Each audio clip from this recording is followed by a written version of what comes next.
So thank you so much for the opportunity to moderate for this session.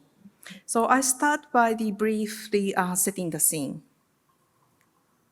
So why are we discussing this now? So because the many countries are changing fast. First, demographic change is moving in different directions. Some countries are aging, some have low fertility, and some have large youth populations.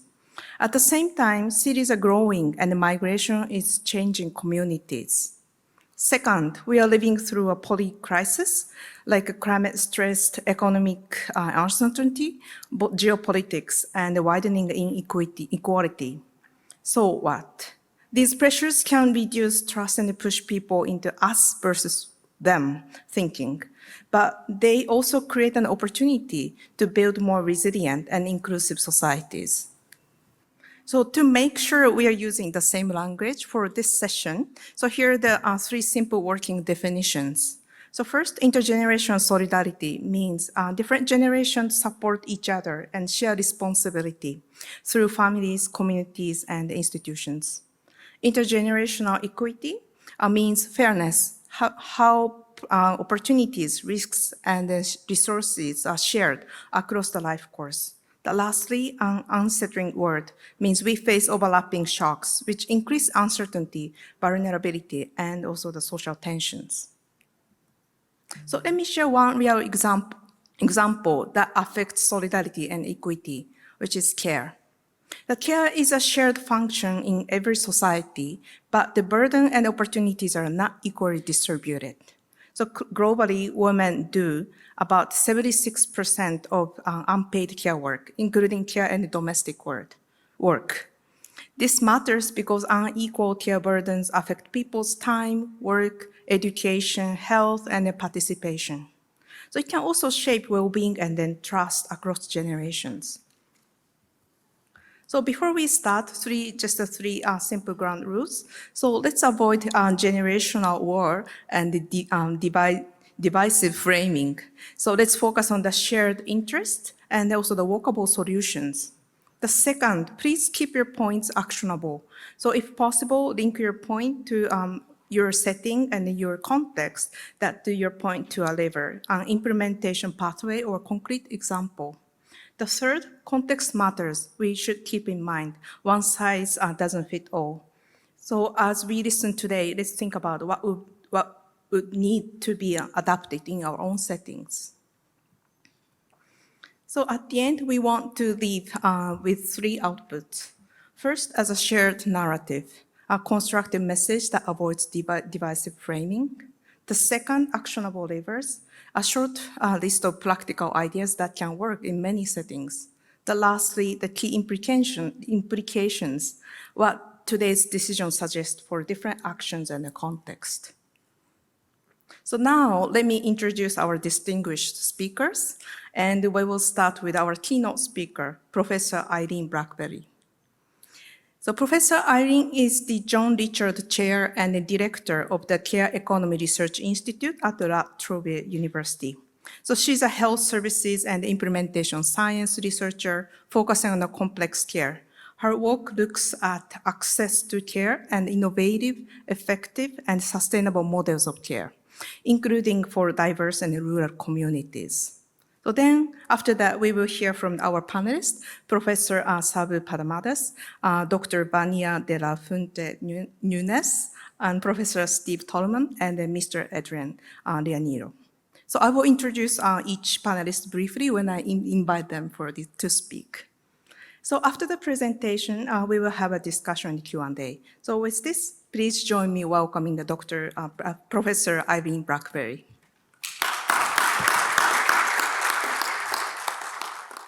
So thank you very much, obviously, for inviting me today to speak in this session about advancing intergenerational solidarity and equity in unsettling world. So today I'm going to explore to you about how the care ecosystem can serve as a pathway to intergenerational solidarity and equity, and about how that can help us build resilient communities across generations in an increasingly unsettled world. So give you an outline of my presentation today. So three things that, I'm going to cover today is about, what's happening globally. The second one is about, why intergenerational solidarity and equity. And then the third one is about the how to advance intergenerational solidarity and equity. You see in the picture in the earlier this month, I've been in Europe for the last 6 weeks, So we experienced this snowstorm. And, I live in Australia, when I fly back home, the following day, when I arrived, we were obviously experiencing the bushfires, and it's still happening, throughout Australia at the moment. The temperature at the moment is around 48 Celsius. So it is quite dramatic. And on top of that, in Australia, we also experience floods. So just want to highlight, I guess, that, around the world, these things are occurring pretty much, every day. So we heard a lot, throughout the side meetings and today about the global demographic shifts. So what we see here, obviously, is the most significant dramatic shifts in human history. So when we talk about the aging populations, we're talking about societies where the balance of experience, care needs, and economic participation is fundamentally changing.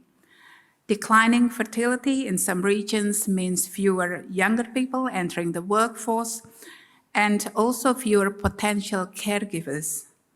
Meanwhile, the youth bulges obviously everywhere means, large cohorts who need meaningful work, opportunities, as well as, a sense of belonging. And growing migration and diversity reshape how families and communities are formed and how they share responsibilities. And what these trends collectively tell us is that different generations are navigating very different realities, and yet there are deeply interdependency and interconnectedness. Our policies, narrative, and systems really need to reflect that. And I'm going to share with you about this, complex global challenges that we experience today. Obviously, these demographic shifts don't exist in a vacuum. Climate change obviously affects food security, affects safety, and the stability of housing and services, all of which are, obviously have these generational consequences.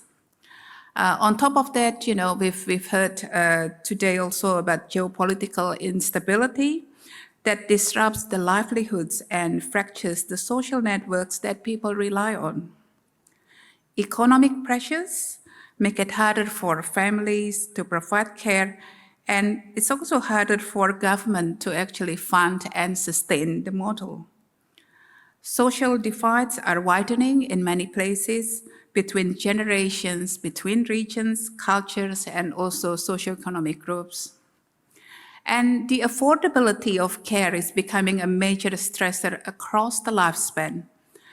And what I want to emphasize is that, each of these pressures touch multiple generations at once, but not always in the same way. That's why solutions need to bridge, not reinforce, generational divides.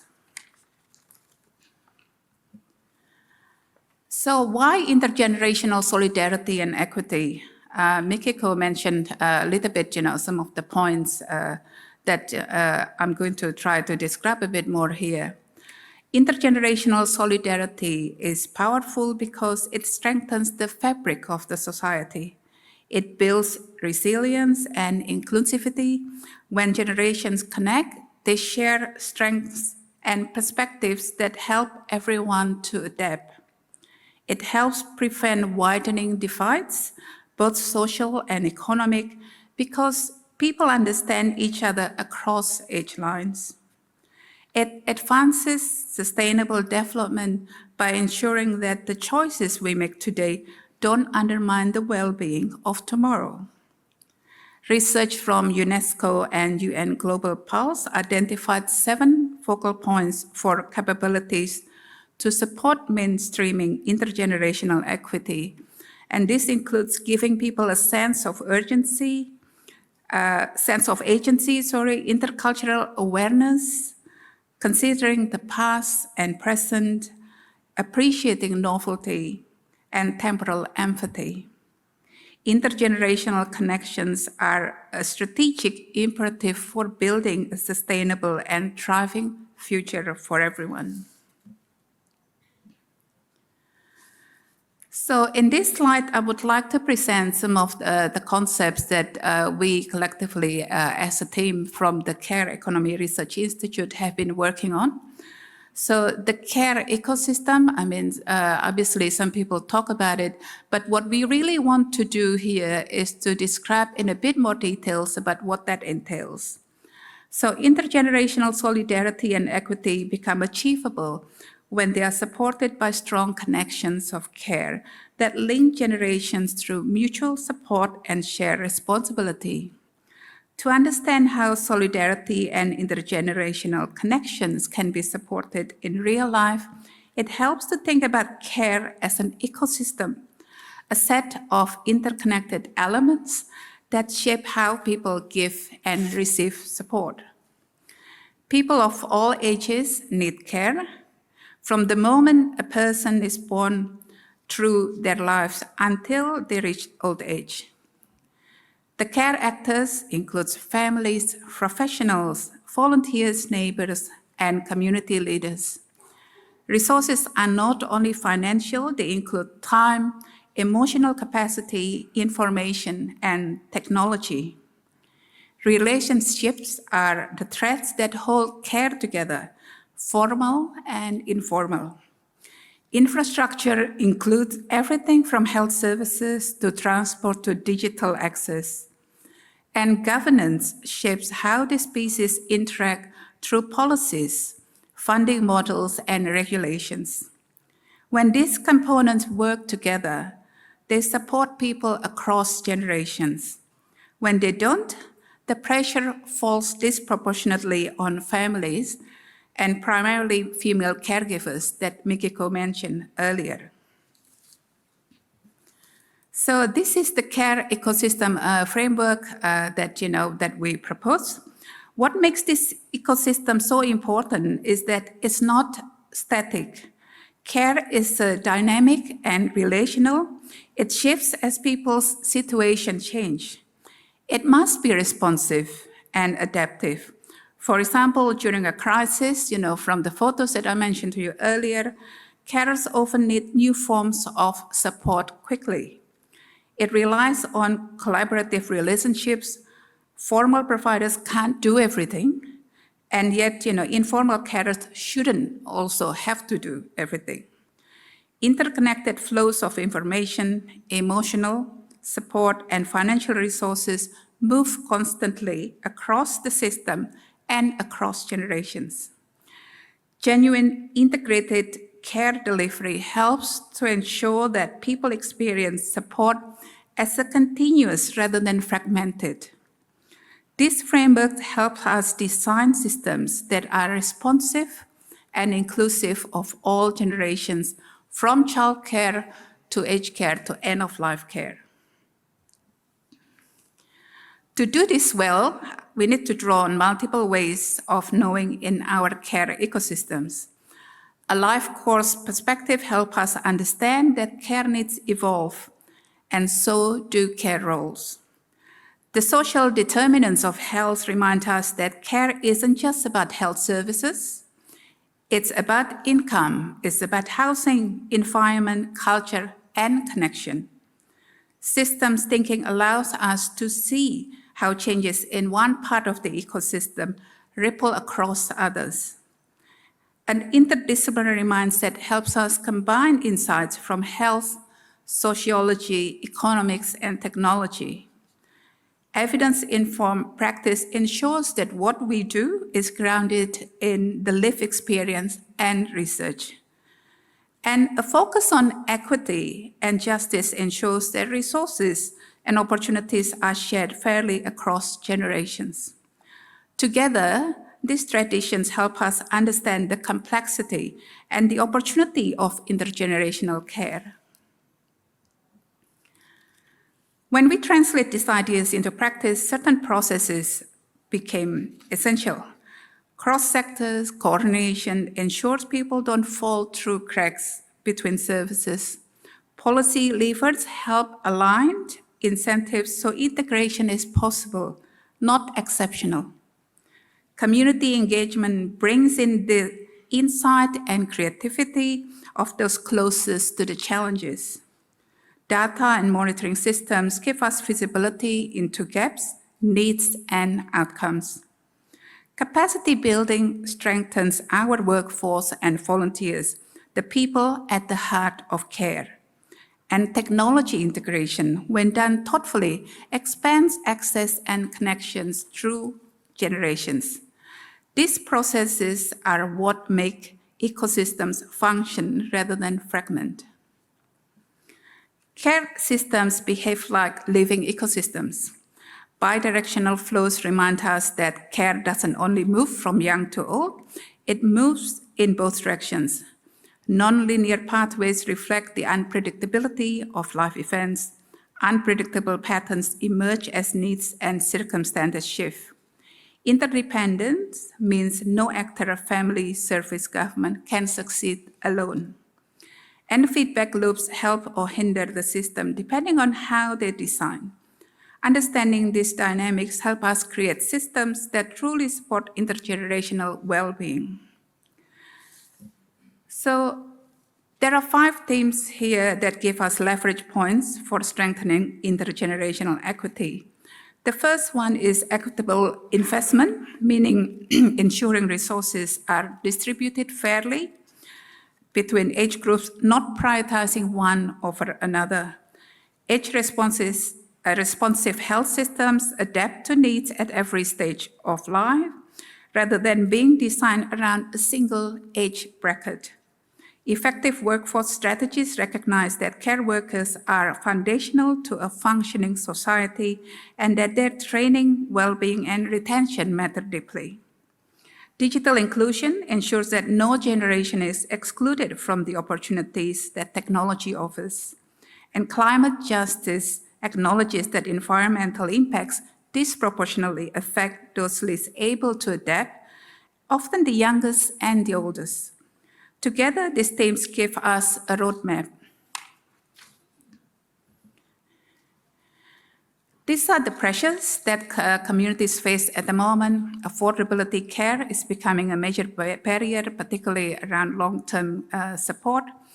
Sandwich generation, obviously, is also real, with many adults carrying upward and downwards simultaneously.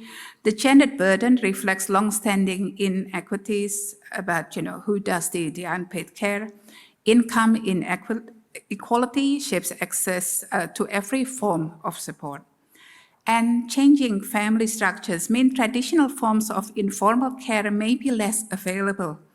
Addressing these pressures means designing systems that don't rely solely on family and women to carry the weight. At the same time, external forces can reshape care. Expectations around living standards have shifted. People want to age with dignity, independence, and connection. Climate impacts disrupt infrastructure and increase vulnerability, making care more fragile. Urbanization and migration reshape family networks, sometimes strengthening community bonds, sometimes pulling them apart. Cultural diversity brings rich traditions of care, but also different expectations that system must honor. Resilience under stress depends on how well communities are supported to adapt. These factors require us to think creatively and inclusively about intergenerational support. These are strong enablers pushing us in the right direction. Policy frameworks provide the scaffolding for integrated approaches. Integrated care models show what it looks like when services truly work together. Digital inclusion initiatives expand access to information and connection. Cultural values, particularly those emphasizing mutual responsibility, give us social foundation to build on. International collaboration allows us to learn from diverse contexts and adapt ideas to local needs. These enablers give us real pathways forward. And yet, we must be realistic about the barriers. Economic constraints limit what systems can offer. Workforce shortages stretch the capacity across the world. Gender inequities persist in both paid and unpaid care. Geopolitical instability disrupts long-term planning and service continuity. And climate stresses continue to intensify pressures. Naming these barriers can help us to act strategically. And I would like to just highlight, what we experience in Australia. I mentioned about the bushfire, obviously. You can see in there that, the first photo about, the 3 generations, of people. So the Country Fire Association in Australia is primarily run by volunteers. So they're mostly community members, and as you can see in there, it's important to actually have people of different age, and obviously, a lot of these communities also help each other, help together. And the other picture on the bottom left-hand side is, also the migrant workers, or the migrant population communities in Australia. They come together and lend a hand and support, people who are experiencing these bushfires and floods. So there are many, examples that, I don't have time to go through in details here. But, there are a lot of these innovative, models that are happening not only in Australia, but also in other countries, that we can learn from. And also it would be good to actually share that. So other examples, obviously in Japan, I think you've heard about, IE Care. In Spain, there's a grandparent program. And in Australia, we do have quite a strong intergenerational care program being run at the moment. So in terms of, advancing this intergenerational solidarity, why this matter, what we need to do is, we need to focus on, what matters. And we need to work together across generations because the challenges are actually shared. We need to ensure fair access to care and resources because inequity undermines cohesion. We should create spaces where different ages naturally interact. Strong community networks offer protection during crisis. Lifelong learning and digital inclusion keep people connected and capable. And we must protect the planet and economy for those who will inherit them. This is what intergenerational solidarity looks like in action. These are 3 policy moves with impact. So the first one is build integrated care systems so that people experience seamless support, not fragmented services.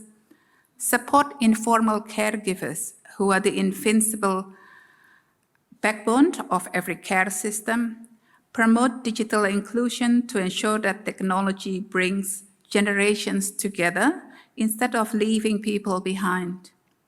And finally, we must support lifelong learning and resilience because when people of all ages have the skills and confidence to adapt, they strengthen both their own well-being and the intergenerational bonds that hold communities together.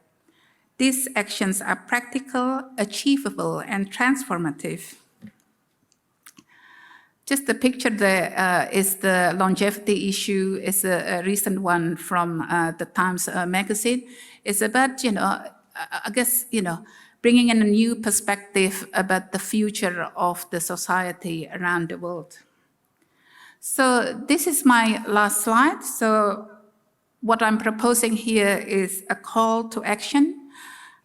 First one is to build sustainable care ecosystems that can evolve with changing needs.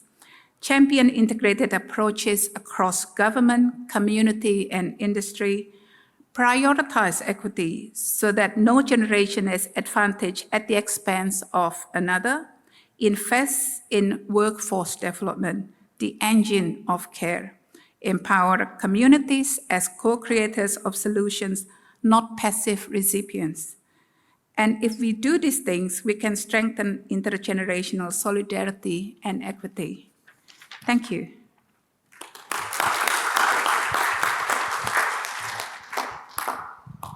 Thank you so much, Professor Irene. So you've set a clear frame that care is not the single service. It's a kind of like an ecosystem, and it's the way it works or fails has a real consequences for the solidarity and also the equity. So thank you so much. So now we will move on to the panel discussion, 15 minutes for each. But also as we all listen, I'd like to. Could you put up this slide for the, yes, thank you so much. So also please respond to the Mentimeter question. So if you can access to the QR code. So the question is, in 1 to 2 words, what most enables intergenerational solidarity and equity in your setting? So while you are listening to the all panelists' presentation, maybe you, and then also reflecting on your situation or your setting, please write to the 1 to 2 the words, and then we will come back to the results after the panel presentation and for our discussion. Okay. So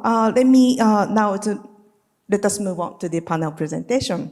So let me introduce our first panelist, Professor Sabu Padmadas. He's a professor of demography and global health at the University of Southampton. He's a world-leading demographer and global health expert, known for the policy-relevant work on the population dynamics, surveys, and also impact evaluation across regions.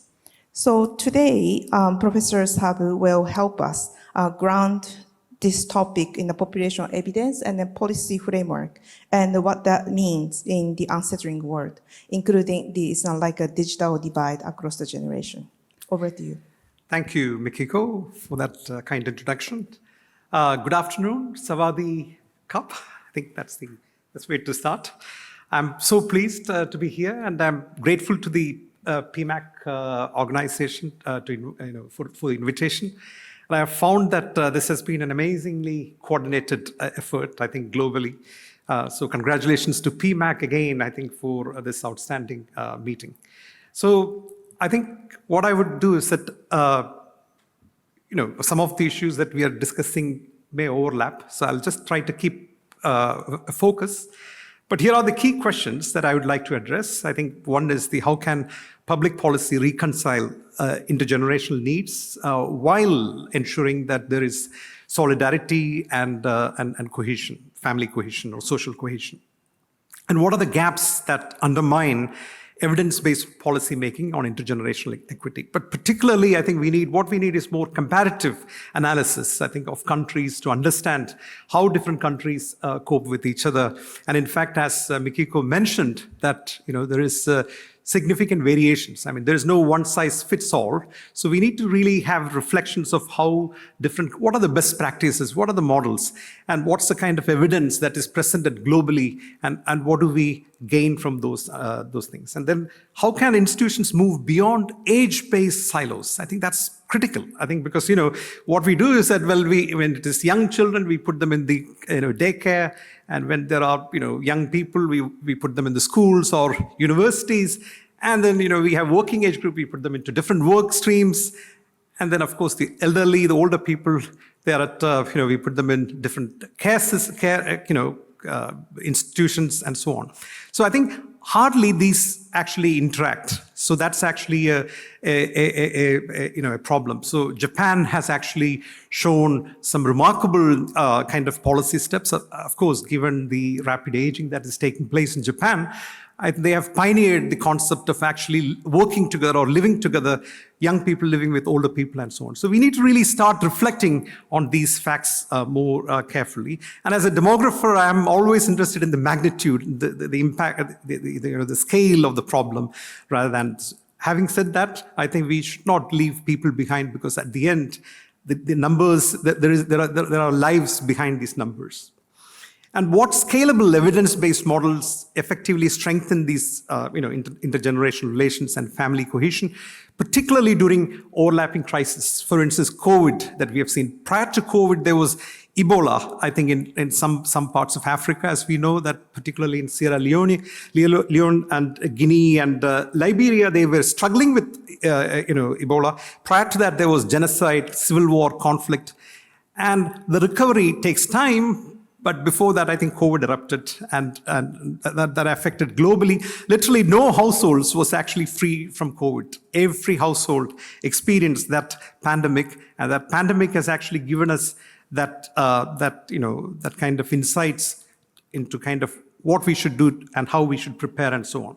So I think these are kind of set of factors that influence the intergenerational equity, solidarity, and cohesion. And of course, these are all known, and these are dynamic factors. They are closely interrelated. There's no one factor that dominates. All factors are critical and they're important. But ultimately, whatever we are discussing in this platform or globally, I think at the end, we all want we have one goal, which is to achieve good health and wellness. That's goal 3 of the Sustainable Development Goals, for which I think all these interacting factors tend to operate in different dimensions. So technological factors are very important. The digital divide that we are talking about is so crucial, and I think that's one of the kind of areas that we need to also reflect on more carefully. There are also higher level policy frameworks. I was involved in some documentation or evaluation of the MIPA, the Madrid International Plan of Action on Aging, which focused on older people and development, advancing health and well-being into old age, and creating enabling and supportive environments. These are absolutely phenomenal kind of concepts, measurements, and so on. But when you go down to data, they're very hard to really understand at the individual level.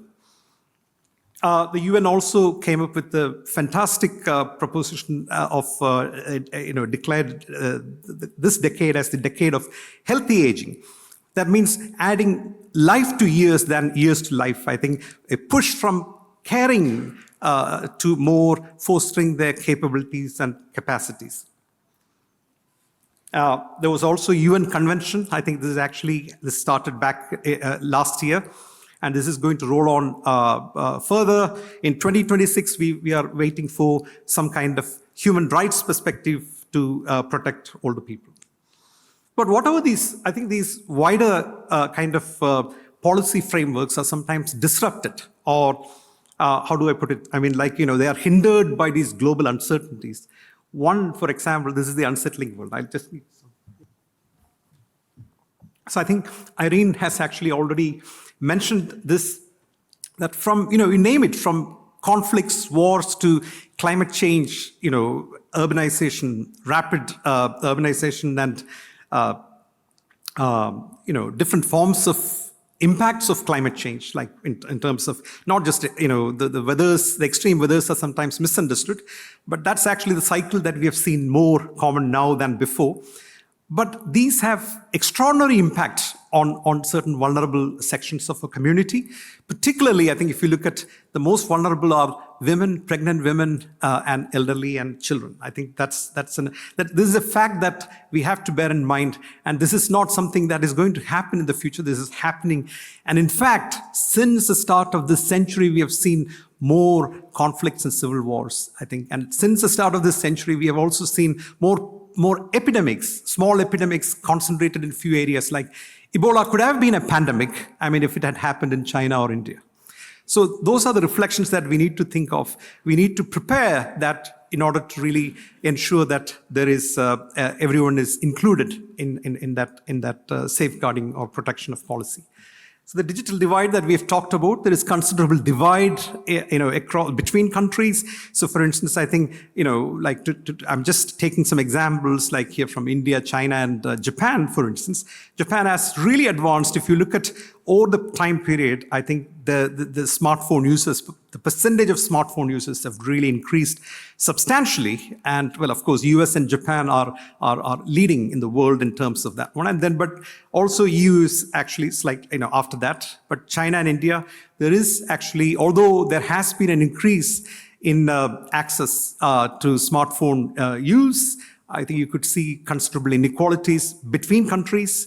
And even when you look at 70 years and above, I think that the digital literacy or digital inclusion tends to be very weak. And these are very important because I was addressing a group of bankers in Oman. And I think one of the things is that, well, older people tend to use, I mean, there's no other way, but they have to use, digital way of financing, banking.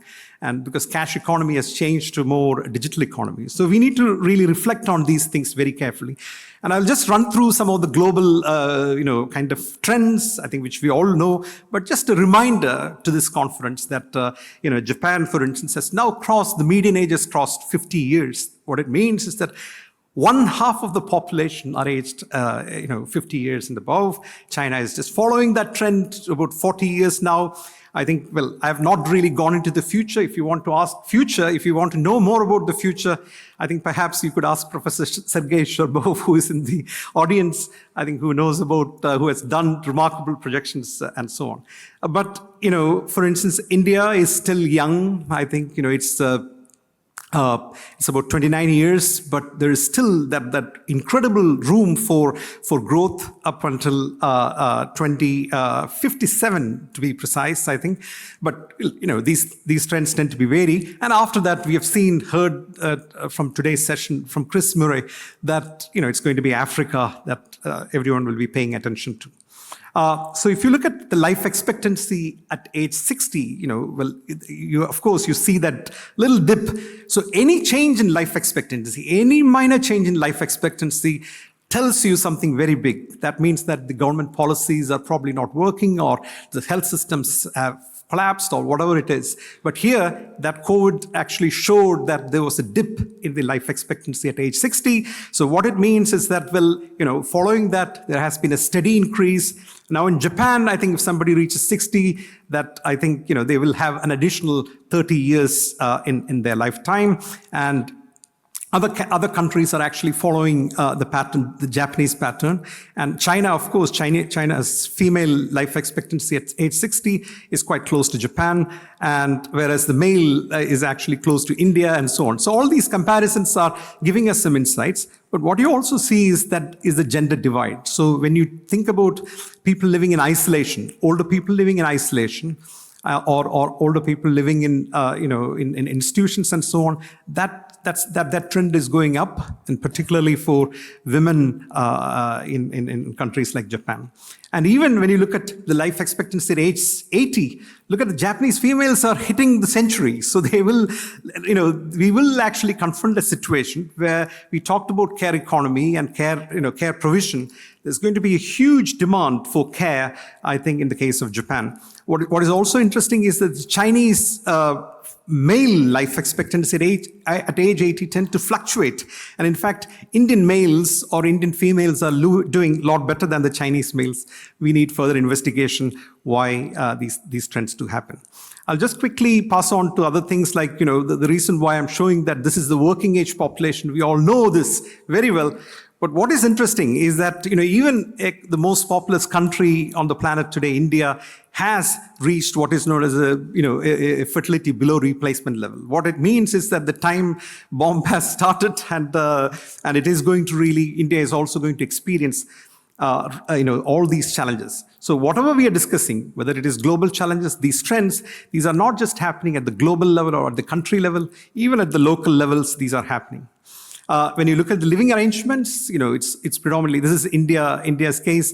The data are, fairly recent, up to 2020, nearly 70% of the elderly, they live with children with over 20 years of age. And very few, single solo life, but also couple only is also very small. But look at that in China, again, you see that yellow dominating. Yellow means they're living with children with more than 20 years. But this data is actually dating back to 2000, the year 2000.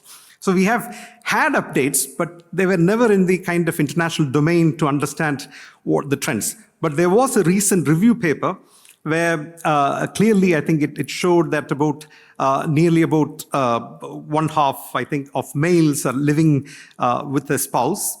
And if you look at those who are living alone, for females, it's about 23%. So these are actually very interesting insights. And the conclusion of that review paper is that government society cooperation is very important, and the enduring filial pieties actually are central to supporting China's aging population. So that means respect to elders is actually more seen in countries like China, Thailand, and most of Japan and elsewhere. In Japan, of course, I think if you look at data up to 2015, I think you can see that, well, there is no multi-generational households. They're all either single-headed households or couple-only households. So I don't want to spend time, but I think this actually summarizes these three countries. These three countries, along with Thailand, probably constitute about 1/3 of the world population, and therefore they are important. And if you look at the care provision in India, the strong family safety net is actually quite prominent there. And although there is a change because nuclear families are starting to evolve. If you look at China, on the other hand, the state-driven institutionalization, because the care burden is so high in China because of all migration and different demographic patterns, that's the case. And whereas in Japan, it's a silver democracy, rise of robotic surrogates to fight loneliness and extreme isolation, and intergenerational housing. So if you look at the equity tension or the financial security, the Indian case is actually minimal because of all the transactions, the transfer from families within families and so on.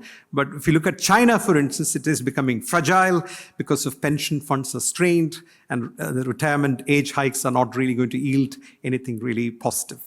Japan, on the other hand, high savings rates, robust, but yet I think the returns are not really that great. So in terms of orienting towards future, formalizing the care economy is a focus priority in India. In China, it is actually expediting a birth-friendly society. So any babies would be seen as a huge investment to the country. And Japan, of course, it has really reached out and it's moving towards a technology-enabled kind of aging.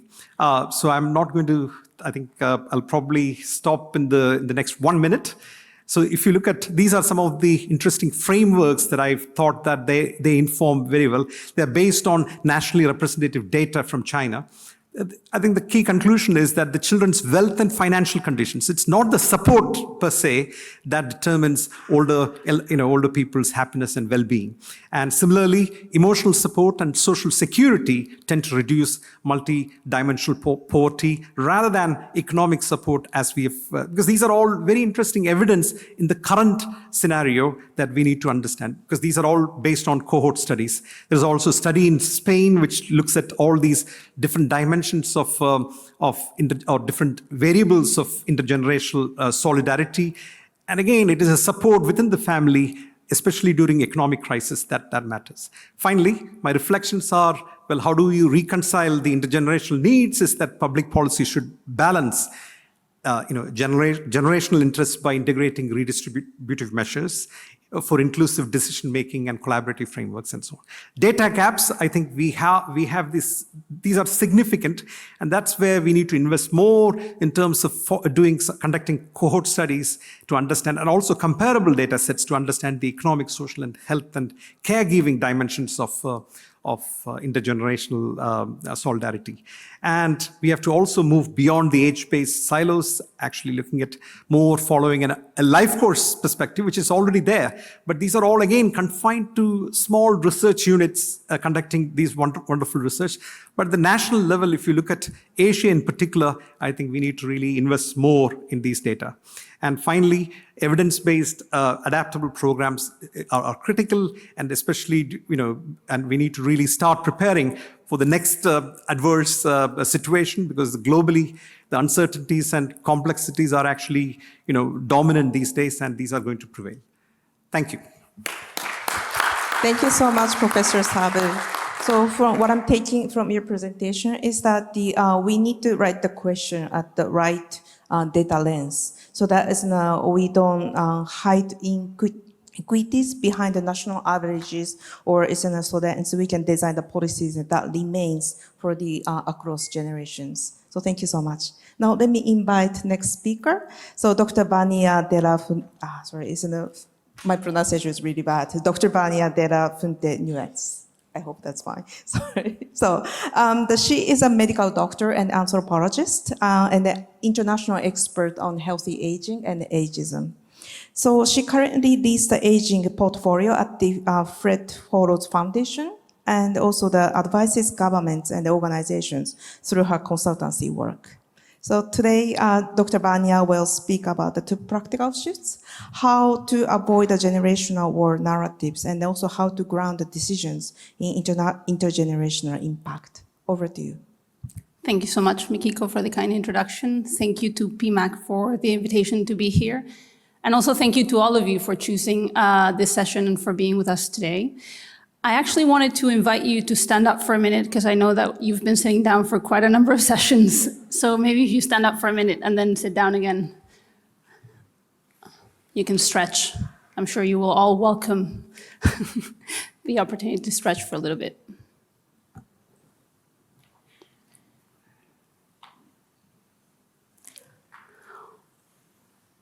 All right. So as we've heard from the previous two presentations from Dr. Irene and Professor Sabu, intergenerational solidarity and equity are becoming increasingly central as societies age and also face profound transitions from climate change to care to housing and work. These issues are not only about today, they're actually also about how decisions that we make now will shape opportunities, risks, and also responsibilities over time and across generations. That is what intergenerational equity is ultimately about, managing continuity and change over the life course. So how do we advance intergenerational solidarity? In my view, it will require at least three things: changing how we frame the issue, changing how we make decisions, and changing how we connect people of different ages. I'll walk briefly through each of these approaches. Now, discussions about intergenerational relationships are increasingly framed as a conflict between age groups, and we see that clearly in this image, where we see an older person standing in a grave, handing a planet in flames to a younger person while saying, "Look, I'm real sorry about the condition of your inheritance, Mr. Millennial. Can I still get a latte on my way out?" It's a striking image, but it also shows how easily complex structural problems are reduced to generational blame. And this framing goes way beyond climate change. Across countries, matters relating to housing, to pensions, to employment are increasingly described as generational battlegrounds. Millennials versus boomers, boomers and millennials versus Gen Z. Generational labels have never been as pervasive as they are today. If I think back at my childhood, I didn't even know about any generations because I don't think generational labels were really being used at the time. But now they dominate headlines, marketing campaigns, as well as the public debate. And the problem is that it has real consequences. It pits young against old. It obscures deep inequalities within generations. And it also reinforces ageism against both younger and older people by boxing individuals within stereotypes as if age were a good predictor of personality, of values, of behaviors, or contribution. Logically, if the world is telling me that another age group is out to get me, I will have very little inclination to foster intergenerational solidarity. And that is why I believe that the first thing that we need to do to advance intergenerational equity and solidarity is confront the generational war narrative, which is increasingly exploited, unfortunately, through the media, but also through politics. This narrative is not only misleading, it actively prevents younger and older people from recognizing common ground in many of the issues that they face. It also distracts attention away from the structural and institutional failures of housing markets, of labor systems, of care systems that are the ones that are really shaping how we live and how we age, and which should be the main things that are changed. Now, confronting this narrative requires action at least 3 levels. First, the role of media and journalism. Here, I'm showing an article written by my colleague Sheila Callahan in Forbes. You see it's the bigger image in the center. And it brilliantly highlights how 2 different news outlets reported the same story using the same data. One headline at the top read, "Boomers bought up the big homes, now they're not budging." The other article at the bottom read, "Aging in place or stuck in place." Just think that the data and the context were identical, but the framing was radically different. The first implies blame and conflict, whilst the second one invites analysis and nuance. We know conflict sells, it drives clicks, and that is one reason why the framing that you see at the top persists in our societies. So there is something that we need to do by working with journalists and media to change this. But politics also matter. Political leaders and institutions play a major role in shaping these narratives. When pensions or housing are framed as zero-sum conflicts between generations, they obscure, as I was mentioning, the deeper structural causes and make it harder to build shared solutions. But politics can also do the opposite. They can promote long-term thinking and fairness. And last, we need to take individual responsibility. We need to recognize and challenge ageism when we see it. Otherwise, age-based stereotypes can go unnoticed, making conflict-based narratives feel natural and inevitable. This also means questioning the information that relies on broad generalizations, suggesting that all people of a certain age group are exactly the same, or that the well-being of one age group is at the expense of the another. When such ideas are repeated often enough, we start mistaking them for the truth, and oftentimes fail to really see if there is any evidence behind the statements that we're reading in newspapers or that we're hearing politicians make.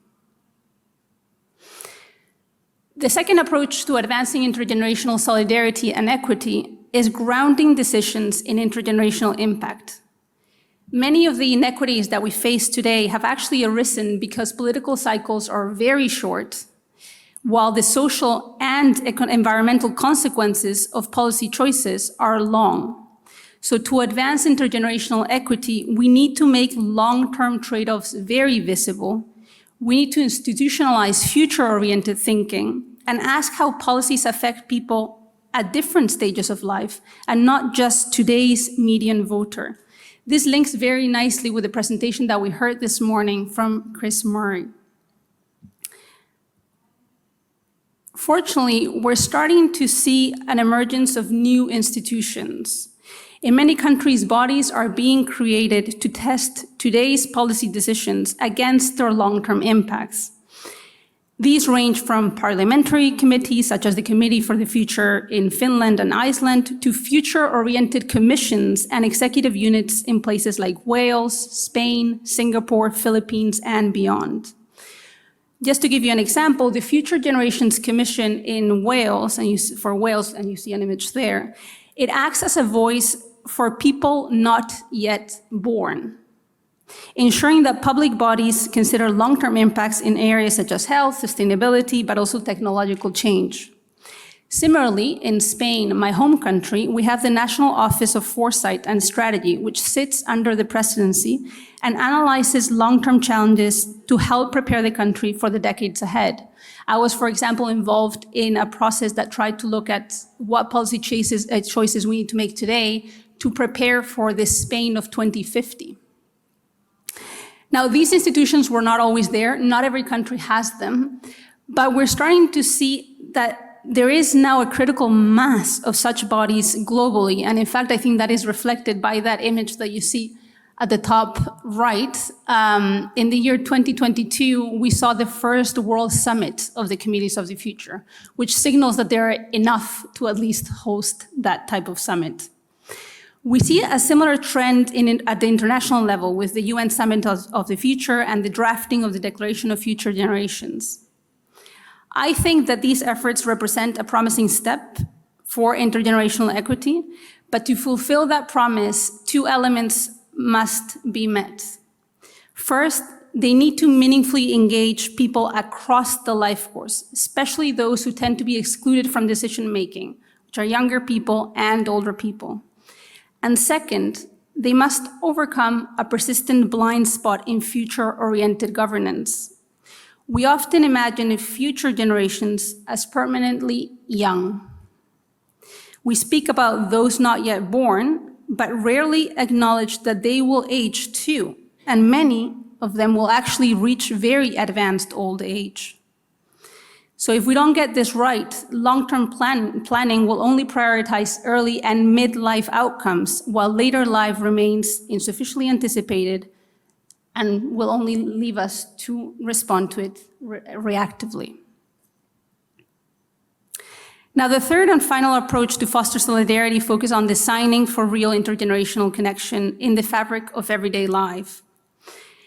Even though more generations coexist today than ever before, our societies are largely organized in ways that separate people by age. Just think for a minute.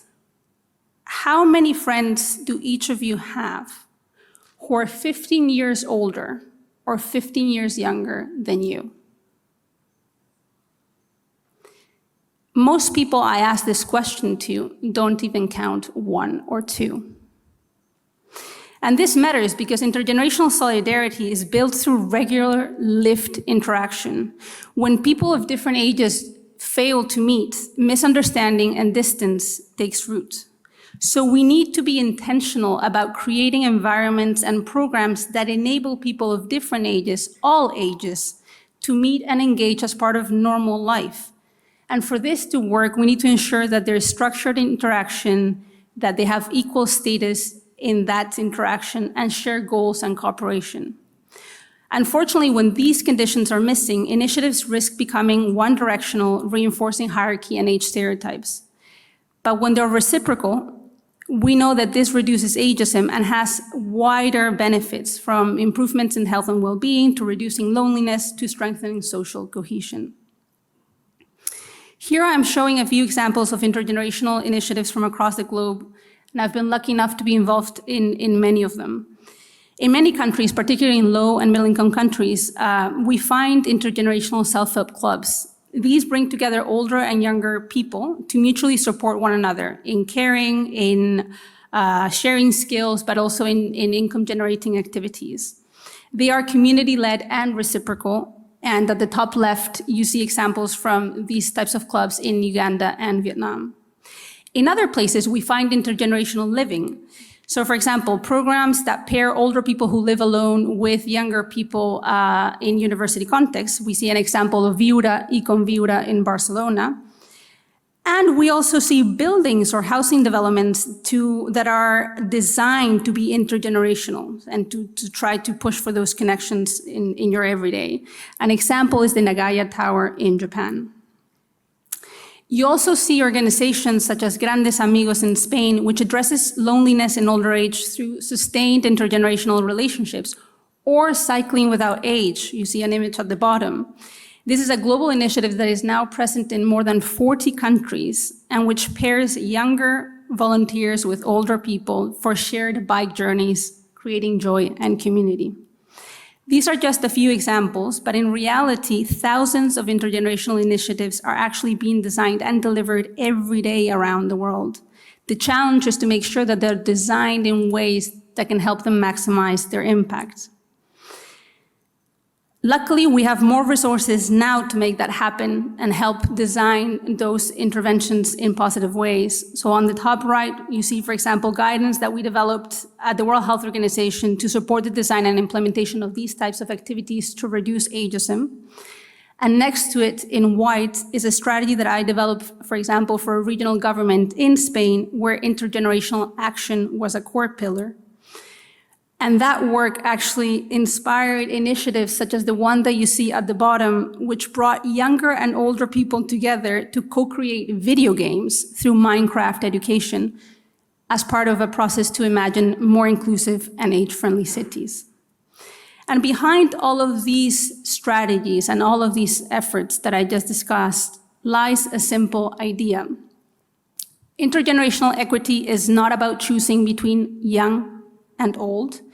It is about all age cohorts and whether we design narratives, institutions, and environments that remain fair as people move through time, from youth to older age, from present to future.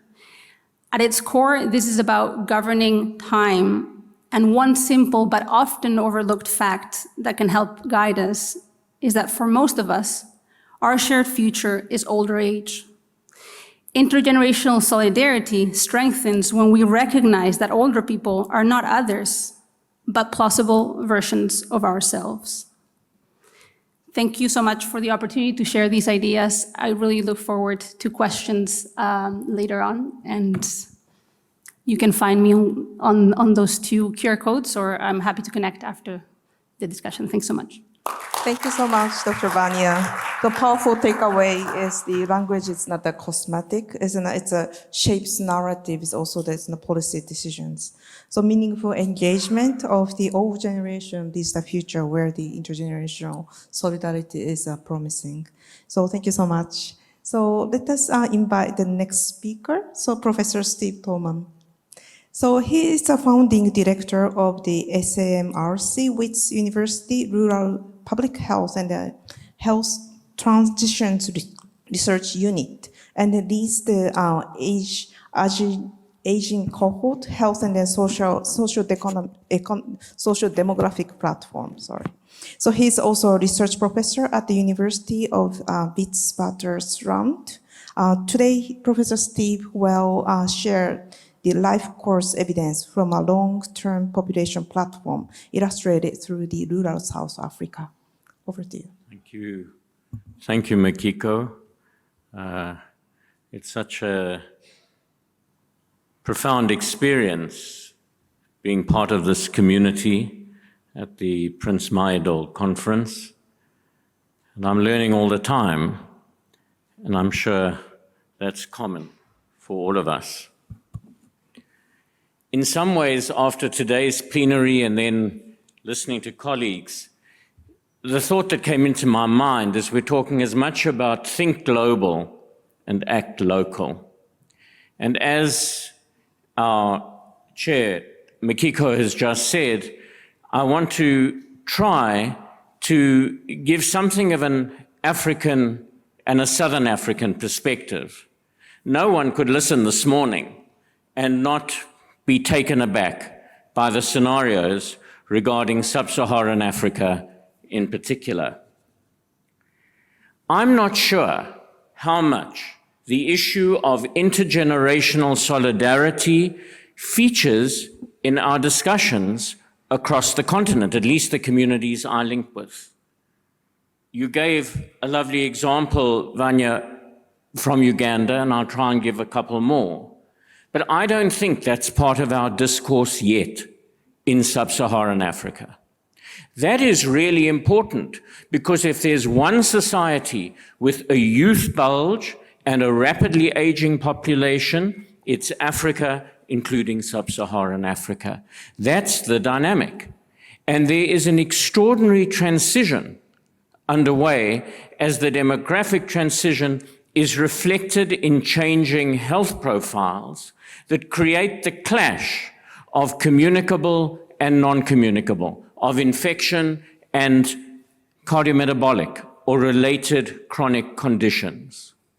It is tough to know how to square the circle on those issues.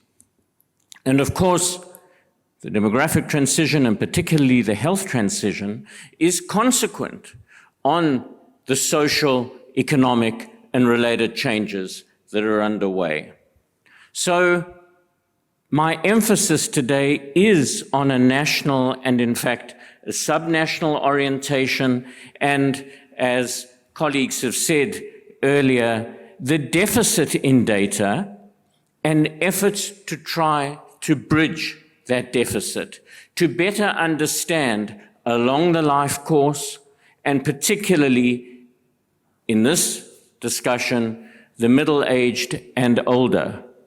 But the linkage back, as you said, Vanya, in your last comments, to a life course that starts, if anything, preconception and progresses through childhood, adolescence, youth, stages of adulthood, and elders, is really the continuum that I think underpins what I want to share.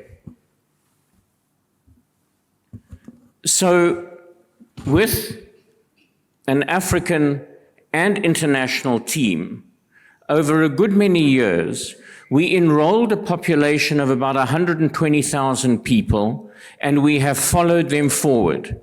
Professor Suba's comment on longitudinal, and it's one example of growing population or community representative platforms, East, West, Southern, and North Africa, and the efforts to draw those together and create common learning. The slide you see is what happens in a rural Southern African context if every single death is counted and given a probable cause.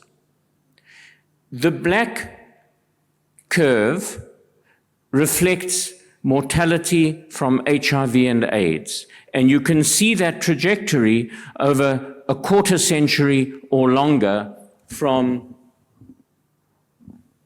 the early 90s through to the second and third decade of the 21st century.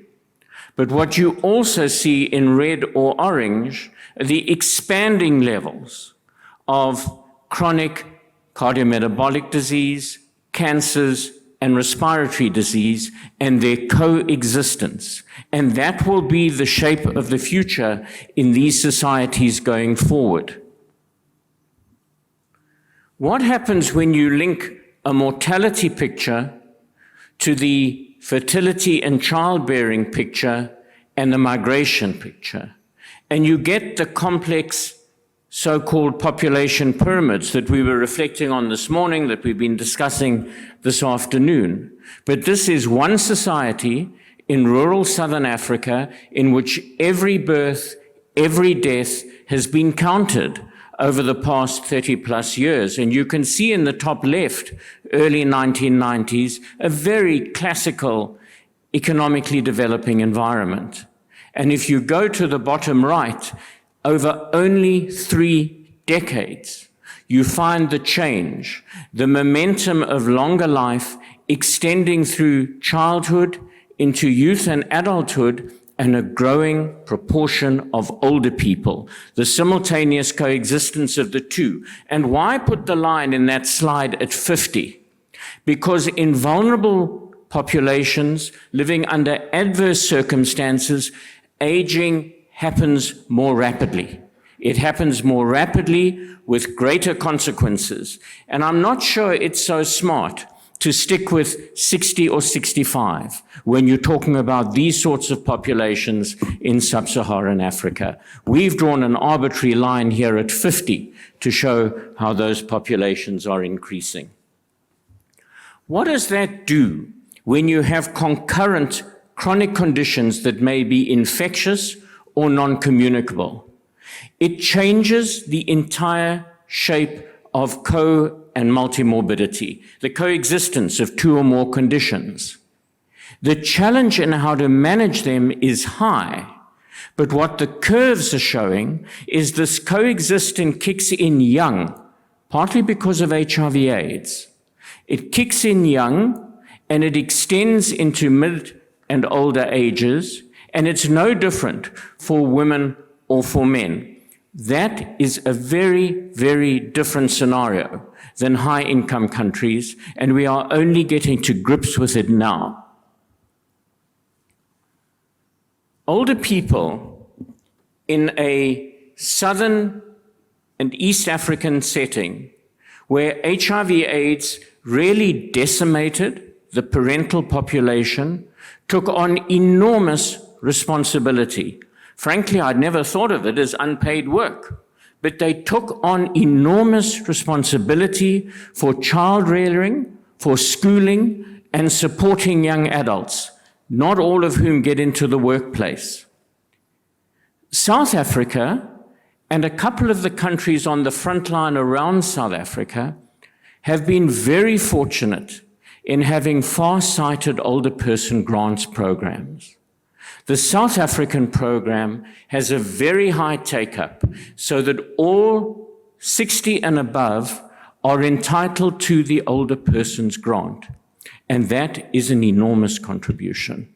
A society that comes from such a difficult past, that is so fragmented, where the inequalities are so stark, has put its marker, the issue of a pension, or as we now call it, an older person's grant from 60 years and above. Of course, that changes the mood and the well-being of the particular recipient, but it is targeted at the family and the household. It is not only targeted at the individual, and the research in the context that I've shown and a number of other contexts across Southern Africa show that schooling is better, food security is better, care of orphans and fostering is better.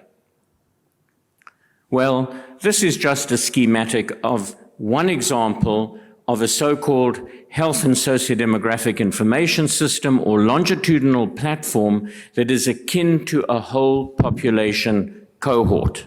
And this is one example of community representative studies that we're endeavoring to support and extend across the different dimensions of the continent.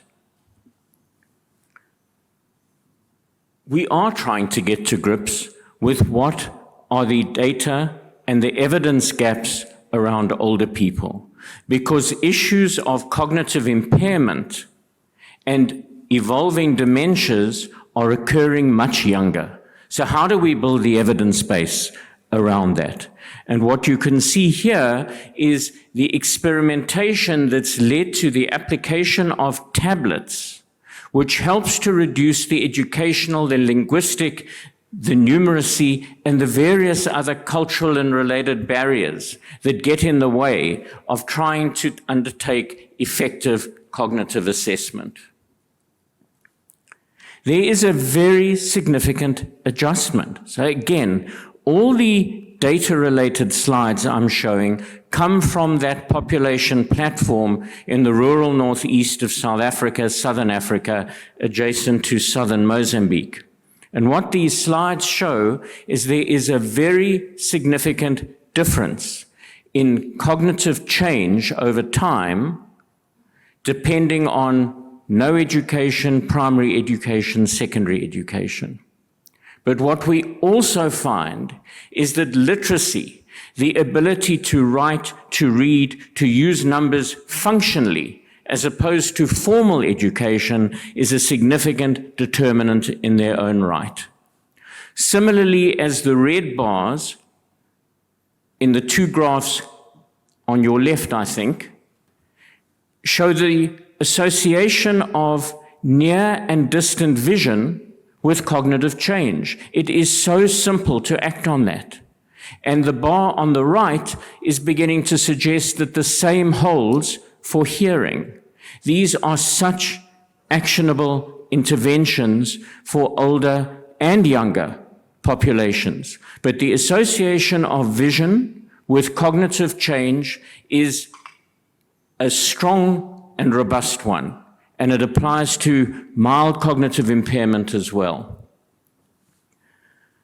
Similarly, by overlapping data sets, we can join both age and employment to cognitive effect. Remember, these are population-based. These are not cohorts that are drawn just from the workplace or just from school. They are all population-based. And again, employment and its relation to cognitive achievement is clear. It's astounding, the linear relationship. Who would have predicted a linear relationship that is quite so ideal as shown in the slide. And similarly, although this slide's a little complex, it's coming at it from the other direction. And perhaps this helps us get a lever on intergenerational solidarity, that when a conditional cash transfer is shared with a household, the target in this particular work being retaining girl children in school, it has a positive effect on older people living in the same household. So again, not to worry about the detail of the slide. This is simply to say, so what are the data gaps you want to fill? And in this particular context, the rural southern Mozambique, South African context, we wanted to get some baseline understanding on what are the levels of dementia. Not what we think is dementia, but with the best use of the instruments, the tools we have, actual baseline with regard to dementia. And as you can see, we're saying that in the older age groups, but when you go all the way from 50 through 70 and above, we're hitting about 18 to 20%. The few other studies of the continent are wildly divergent. They extend from 2% to about 20%. But in this context, and we know the data is robust, we're confident with this 18 to 20% approximate range. What about the healthcare systems? It ain't going to work if you only rely, in the African context, on clinics and hospitals, sometimes, which can be hard to get to, have limited resources. The slide showed the use of older person queues for the management of blood pressure. And time series gives very encouraging findings, and it need not only be blood pressure. There is also blood glucose, and there may be others that can build on this example, the scalable examples that have been talked about. Similarly, traditional healers, largely excluded from the formal Western healthcare system, and yet we're finding very promising results from a pilot trial in the ability to link people to care for HIV and related management. And again, there's a range of chronic conditions where that could be the case. Similarly, and I won't elaborate, the use of self-testing in older populations where we now know there is acquisition and transmission of the HIV virus. And yet the policy stops at 49. There's a big gap and a big opportunity as far as solidarity is concerned. Again, I won't elaborate, but this is the ability to not only focus on the healthcare system directly, but find that partnership between finance and health. And South Africa does have stringent salt regulations in processed foods, and the effect, hard to believe, is positive on blood pressure on all ages. To end with a couple of scenarios, they do pick up on what other colleagues have said, but this is a very innovative NGO in the country and on the continent, going by the theme, Go, Gogo, Go. And anyone who knows who a Gogo is can put two and two together. And of course, you can see the intergenerational dimension there and the opportunity. And the reason for older persons to learn how to use iPads is not only for themselves, it's to help in the schooling of others, the younger generation who live in their homes and households. Similarly, with adherence to medicines and the importance of networks. We do have governmental investment in South Africa to extend these population-based networks, and there are growing networks, as I emphasize, across the continent, focused on bridging the data gap at the same time as testing models of intervention and evaluation. And to end, just as we all do, on underlying the critical involvement and lived experience of communities. Thank you, Makika. Thank you so much, Professor Steve. So what stood up strongly is that the value of the long-term population evidence is it shows how health, education, employment, and also social protection interact over time. And it also reminds us that the strengthening the solidarity is not only a moral data, it can be supported by the real policy mechanisms as well. So thank you so much. So our last but not least panelist is Mr. Edwin Lianilo. So Mr. Edwin is a young public servant and then community leader from the Philippines, and the youngest councillor of the municipality of Bugalong. He's a co-founder of the Go Bike project and has led multiple initiatives linking youth leadership, public health, and then disaster resilience. Over to you.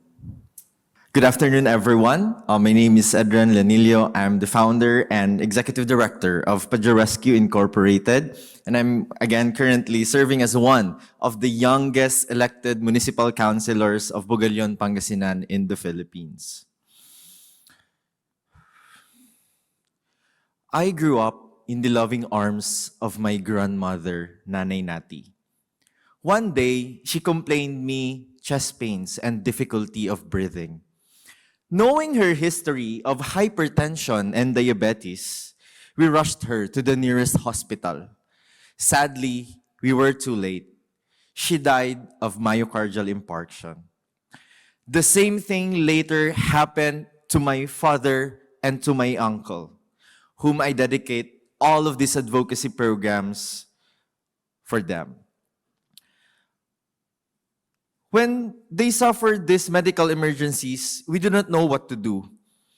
There was no one trained, no system, no early warning, no health monitoring. As we all know, my country, the Philippines, is one of the most disaster-prone countries in the world.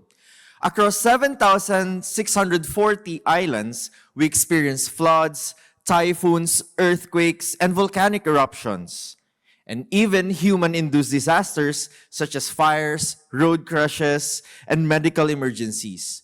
For us, disaster is not just an event, it's everyday part of our lives. Young people make up 25% of the world's population, full of potentials, full of energies. But in this volatile, uncertain, complex, and ambiguous world, many are getting sicker, are getting poorer, and are dying earlier. That is why last March 16, 2019, we founded Go Bike Project. So if you have go, we have Go Bike Project in the Philippines. Go Bike Project aims to empower, train, and mobilize young people to become community volunteer responders during emergencies and disasters. We teach them to be proactive, especially in dealing with disasters. They are trained on first aiding, basic life support, basic health monitoring. We also introduce concepts of mental health and psychosocial support, complemented with leadership and communication skills because they are dealing with the people. And of course, to help them unleash their full potentials as what we call Go Bikers. In the absence of a disaster, what will Go Bikers do? This led us to the launching of the Ronda Kalusugan program. We have noticed that the extreme heat is affecting every one of us, and it worsened the non-communicable diseases experienced by our community members. Therefore, we, Go Bikers, started to rove around within our communities to provide basic healthcare services such as blood pressure monitoring and blood sugar checking. This simple initiative has improved the health-seeking behavior of our community members. It also enabled faster and more effective emergency response and helped make our communities become healthier and more disaster resilient. To ensure the duty of care, we protect our volunteers. We insure them. We provide them with PPEs. We also conduct regular briefings and debriefing sessions, maintain a strong referral system with our government and with the private doctors and public doctors as well. We sustain the engagement of these Go Bikers through our incentive system with the help of our partners, sponsors, donors, and of course our government, because we know that we cannot do this alone. Throughout this journey, we realized something very important. Let me share with you 3 key takeaways. Number 1, that the youth can play a vital role in caring for the elderly. Young people are not just beneficiaries alone. They are full of potentials. We need to strengthen platforms where they are part of the process in which government invests resources. With the right support, training, tools, equipment, and continuous mentoring, young people can do more than what society expects from them. Instead of spending time on their mobile phones, TikToking, let us invest in them doing this kind of advocacy work, healthcare service delivery, and caring for the elderly. In doing Go Bike Project, young people found greater sense of purpose. They became more disciplined. They become more hopeful and resilient. Actually, we saw young people move away from vices, unsafe behaviors, and even thoughts of self-harm because they finally felt that they mattered and they are doing good within our communities. Second, when the community responds to the elderly, it responds to everyone. When we designed programs for senior citizens, we were not only helping older person, we were strengthening the entire community. Older persons sit at the center of families and communities. When we improve healthcare access for the elderly, we also improve the health system for everyone. When young people care for older persons, they become more active. They become more responsible and connected. Families become more productive because they do not worry about medical emergencies that could happen with their loved ones. And we preserve cultures, values, and community wisdom. Because elders are carriers of our history and identity. And when systems work for older persons, they also work for children, for persons with disabilities, for farmers, for informal workers, everyone who is vulnerable. Lastly, the power of good governance to deliver resilient, sustainable change at a scale. As our work grew, we learned that passion is not enough. Today, as part of the government, I have seen how good governance multiplies impact. When leaders are not corrupt, when systems are transparent, and when policies are aligned, we can deliver quality services to our people.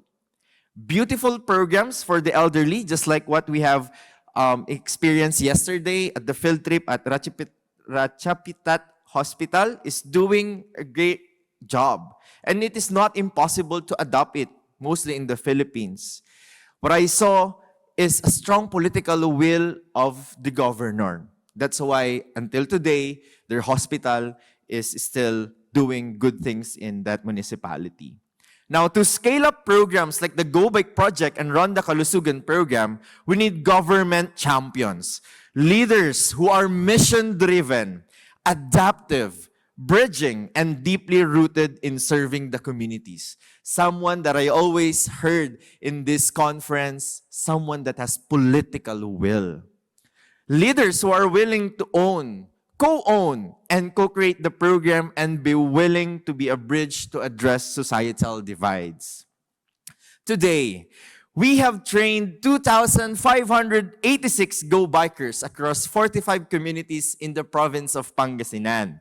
We are not perfect, but like any youth-led initiative, we continue to innovate, adapt, and grow more resilient every single day. We have also initiated ALUAR, or Association of Learners Working for Altruism and Resilience, where inside the school, we can massively organize, educate, train, and empower young people in disaster preparedness, and eventually recruit them to becoming the next Go Bikers in their respective communities. We have also established Padre Rescue Incorporated as our NGO arm. This enabled us build more partnerships, access to grants, participation in competitions, receives award awards and recognitions, both in the Philippines and in abroad, including the Community-Based Initiative Grand Prize winner of the Healthy Aging Prize for Asian Innovation Awards given by the Japan Center for International Exchange and ERIA. But our work is far from over. With $5,000, we can transform one community, train and empower 15 young people to become Go Bikers, and provide one Go Bike unit for a bike sharing program fully capable of operating for 2 years. If we do this across 10 communities or with $50,000, we can potentially reach 45,000 families and individuals. Honestly, we are still looking for partners, funders, researchers, institutions, and fellow innovators who can help us strengthen, improve, and scale up our model. Before I end, allow me to express my sincerest gratitude to the PMAC because I never imagined myself standing here in front of you. I'm just a kid trying to make sense in this world, and I'm trying to give back to my community through public service and honoring the memory of my grandmother, Nanay Nati in heaven. May she rest in peace. Join me in pedaling towards building a healthier and more resilient communities for all. Thank you so much. Kapung Kap. Thank you so much, Mr. Edwin. So you shared the practical story of the how community actions and also the governance can deliver the impact at scale. So and how youth engagement can become the durable and also institutionalized. So not the just one-off. So yeah, thank you so much. Now I think so we all finished the presentation. Can we have a Mentimeter screen? Yes, thank you so much. So now we would like to move on to the discussion and also the Q&A. So first is now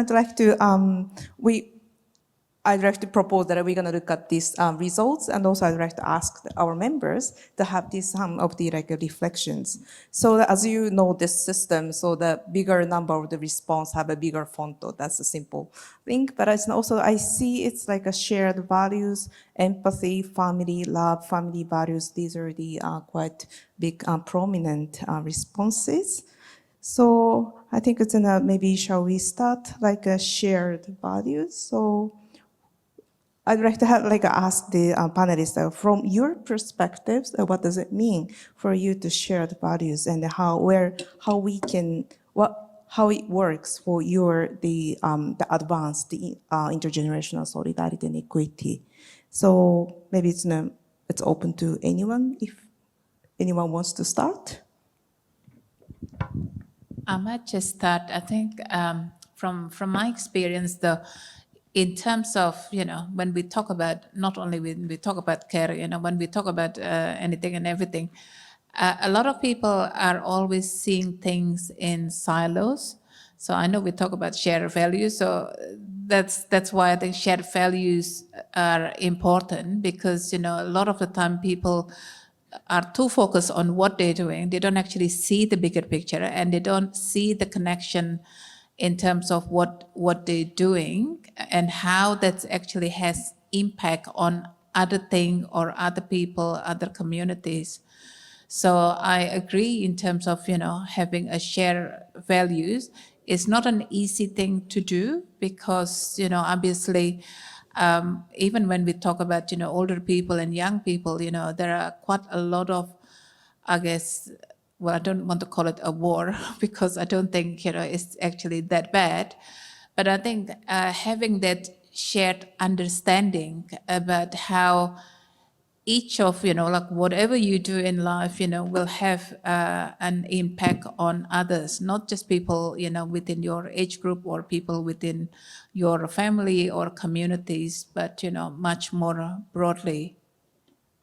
Yes, thank you so much. Oh, well, I think absolutely. I completely agree with this view about shared values being dominant. I could possibly give an example from my own experience working in the Middle East, in Oman, the country Oman, where I have seen, young people interacting with the whole family. So when it is Thursday or Friday, the weekend starts with family gathering. Family cohesion is actually given importance. And young people, young kids from age 3 until, well, you name it, they all interact with older people, the grandparents, and the values are always transformed. So I think those opportunities are fading, unfortunately, in many parts of the world where fertility is declining so rapidly, and also young people are migrating away from their parents and so on. So I think it's going to be very hard, but at the same time, these values can be promoted through, other forms of interactions. For example, digital, today we have this digital access that, mobile phones and smartphones, that people can see each other. At least that adds to, that will resolve something. So shared values actually is something that we need to cultivate. It needs to start at the household level. And well, the best way to do that would be to integrate these issues in the curriculum, in the school curriculum, for instance.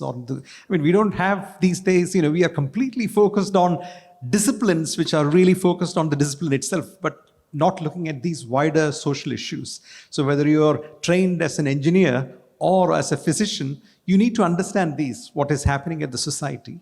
And the best way to learn this would be to really learn from household members, the family, parents, grandparents, and friends, relatives, and so on. So the wider community is also crucial.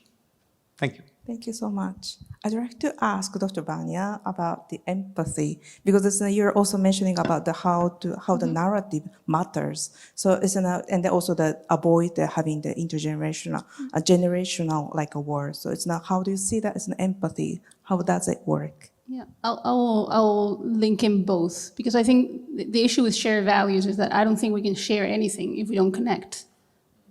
It's impossible. As humans, we just fail in doing that if we don't have those opportunities to connect. And that's why building and being conscious about creating those opportunities for intergenerational connection is so important.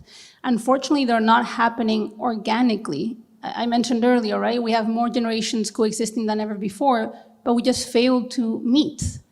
Just think about your life trajectory. You've mostly gone through your entire life with your same age cohort, even in the workplace, which would be a natural place where different age cohorts could connect. Oftentimes, there are even silos within the workforce, so we're not exploiting those potential opportunities to bring people of different ages together. So for those shared values, we need to connect.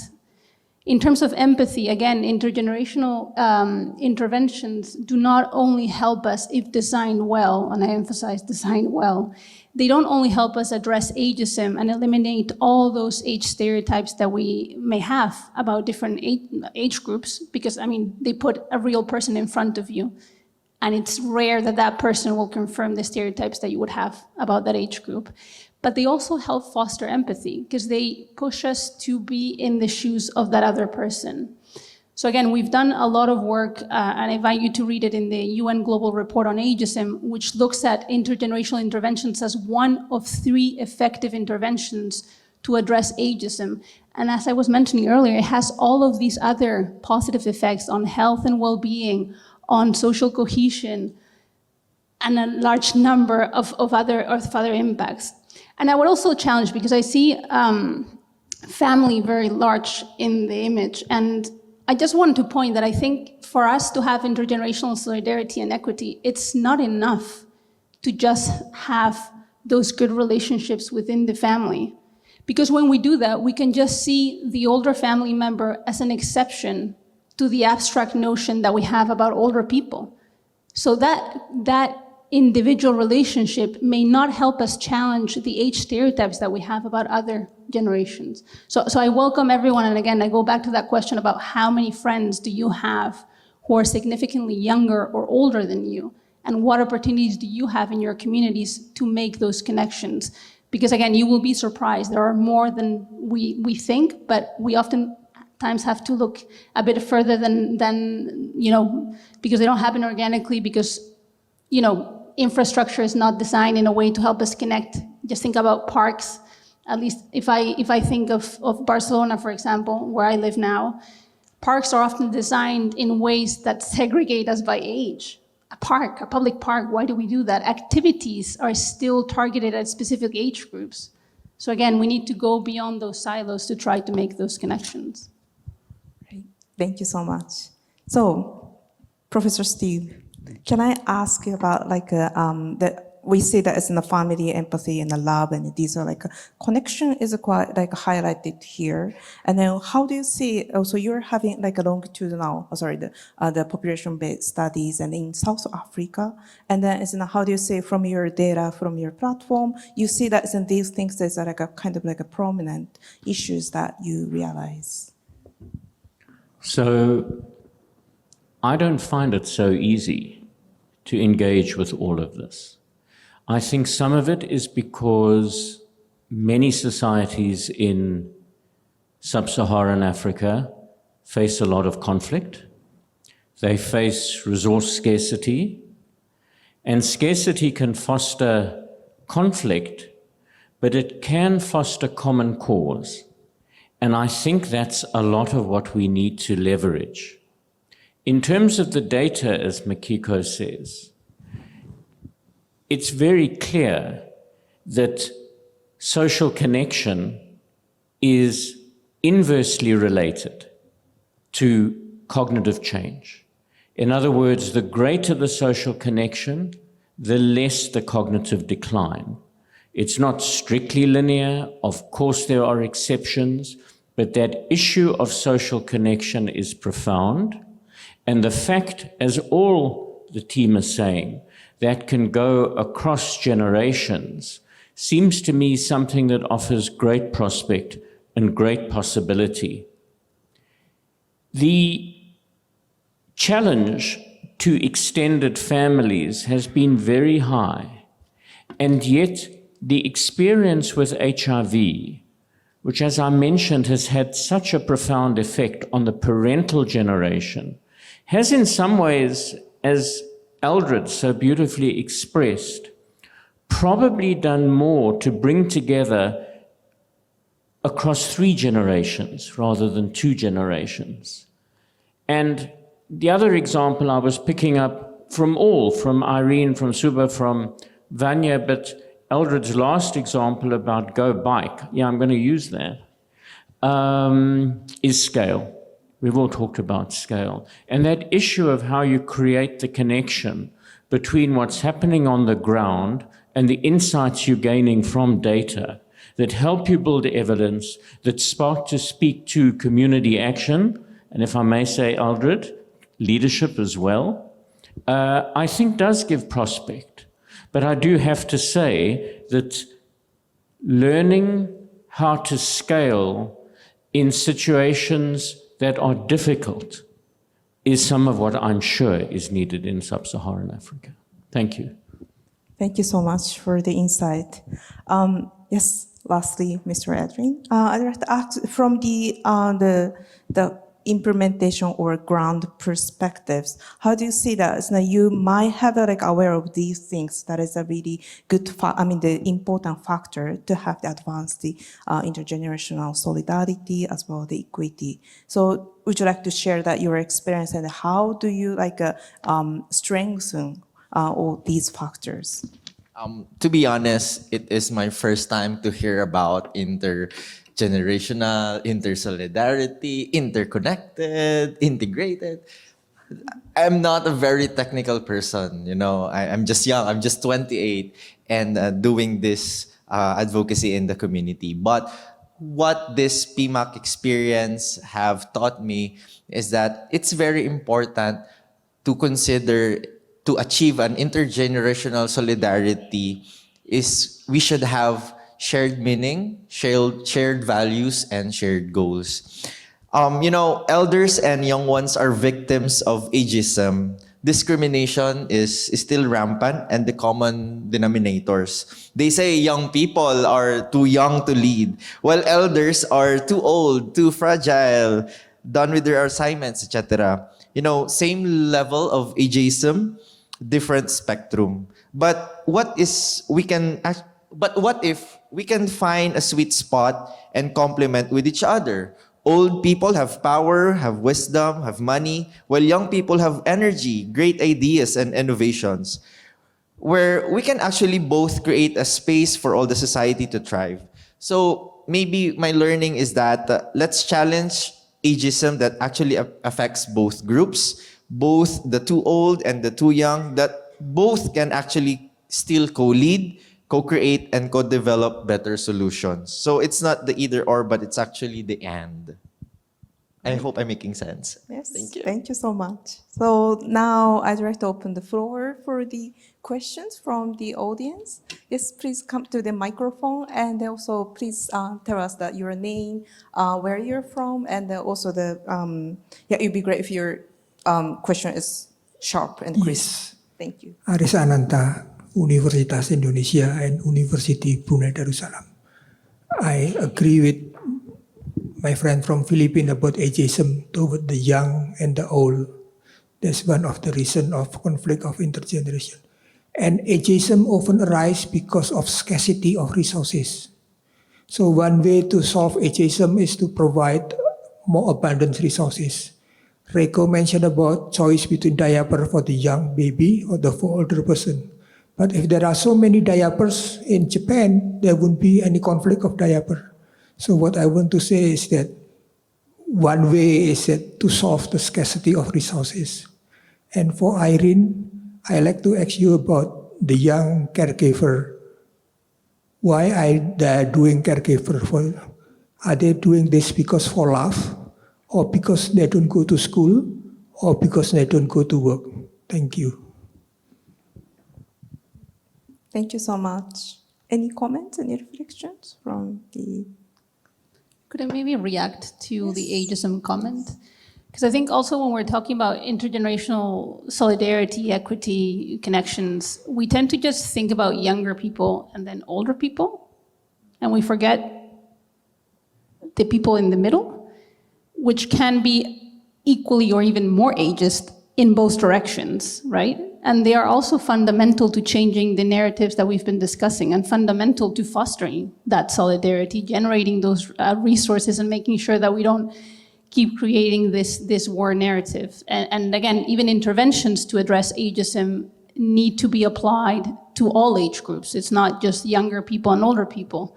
Because at the end, the people in the middle are the ones who tend to not be that affected by ageism, but they can still manifest it against those two ends of the life course.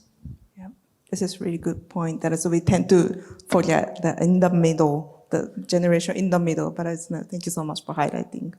Okay, so that question, please. Yes, this is So from ASEAN Center Active Aging and Innovation. Thank you for the panel for all of your thoughtful presentation earlier. We know that this session we are discussing how the demographic shift impact the intergeneration relation, but we didn't even talk about the relation so much earlier. So my question to the panel is, in your opinion, what do you see as the biggest source of tension between the generations today? And what is the most promising pathway that we can turn this tension into collaboration? Thank you. Okay, thank you so much. Who'd like to respond? I can start probably. I mean, Australia is probably quite extreme because I think most of you know I come from Indonesia, but I live in Australia more than half of my life. And I think that, you know, when we talk about this scarcity, not only in terms of the population, you know, but also in terms of, you know, the way people live. I noticed that, I guess, you know, in Australia, people are very, I'm not saying selfish, but, you know, a lot of people live alone. I'm not just talking about older people. Obviously, adults I'm talking about, you know, they mostly live alone. So I think that, you know, they focus on themselves. So it's not probably answering your questions, but, you know, I just want to give some perspective, I guess, you know, which is totally different to what I see and experience, I guess, you know, like living in Asian, I guess, you know, countries or Asian cultures. So that could be, I guess, you know, what I'm trying to say is in terms of demographic shifts, right? It's not just about the population. I think people need to realize that, you know, it also has an impact on the society itself. So this is in one given time, you know, like across the world, you know, people live differently. And so, whatever program, interventions, or any solutions, that we need to propose, we need to really understand the context and the content on how people live, I think, in the society.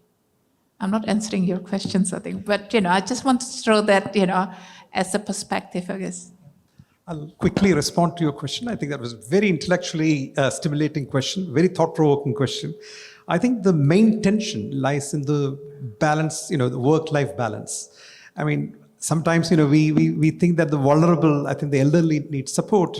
At the same time, we don't really quantify the amount of pressure and anxiety among the working age group and also the children. Children, if you look at most of the young children studying in the universities and colleges and schools in Asia particularly, or in Africa, whichever continent you're talking about, they're under pressure. They don't have time to even say hello to their grandparents, And similarly, I think that we have the working age class, I think, which is struggling to maintain a work-life balance.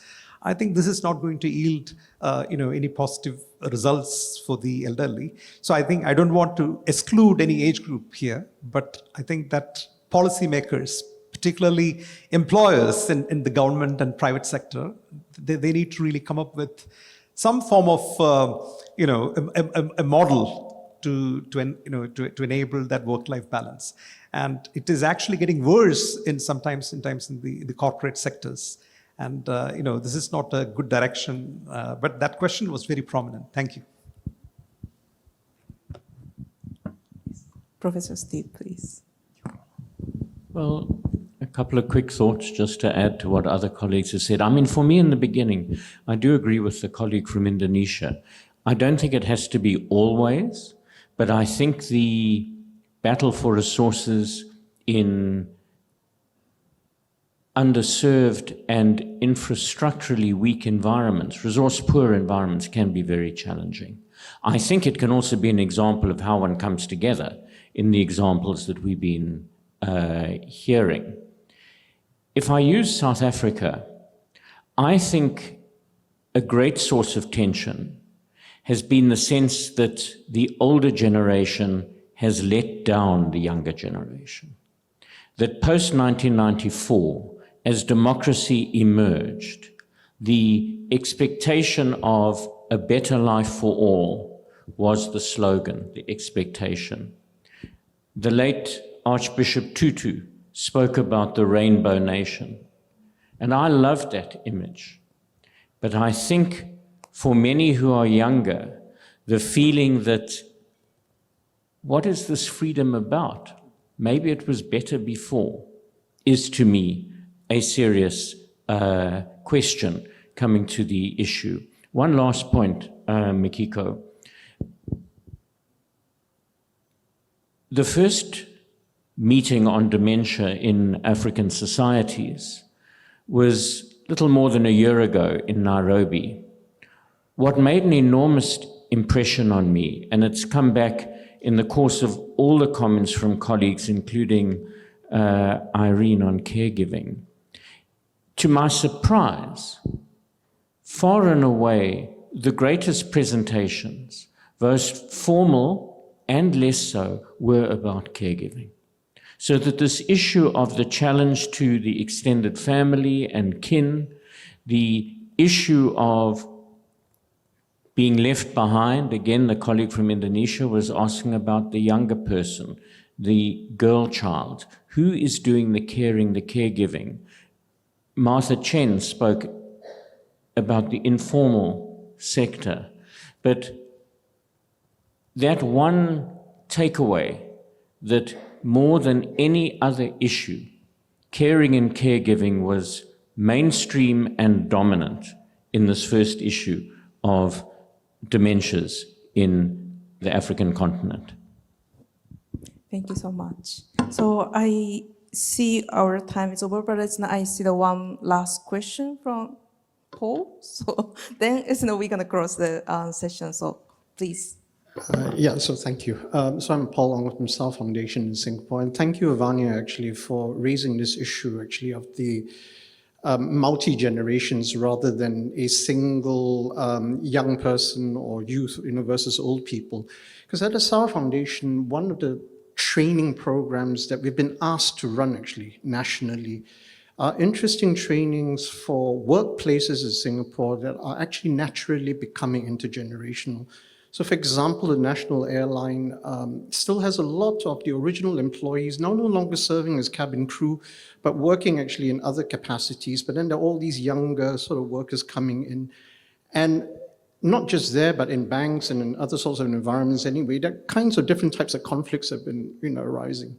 And in the process actually of producing these trainings, one of the things we realized was that the psychological coping mechanisms and profiles of the boomers, of the Gen Xs, the Gen Ys, and the Gen Zs all need to be understood because they all work for different reasons.